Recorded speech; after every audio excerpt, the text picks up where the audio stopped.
Hello, and welcome to another edition of Auto Corrected.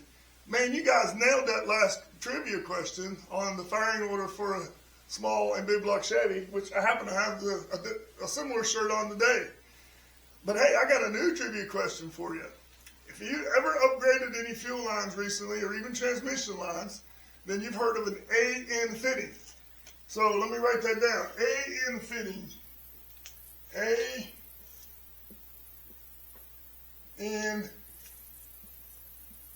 fitting.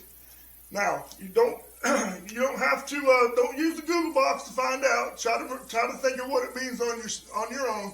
I'm gonna put a chart on the end of this video with what it means, what it stands for, and the different and the size chart, because it's different than a regular metric or a standard size chart.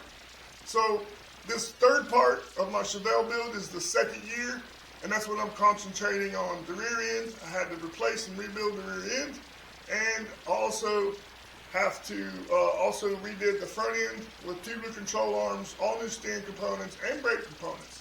So definitely, I hope you enjoy this one. Please like and subscribe for more content. And don't forget, here at Auto Corrected, we don't make mistakes, we make custom modifications.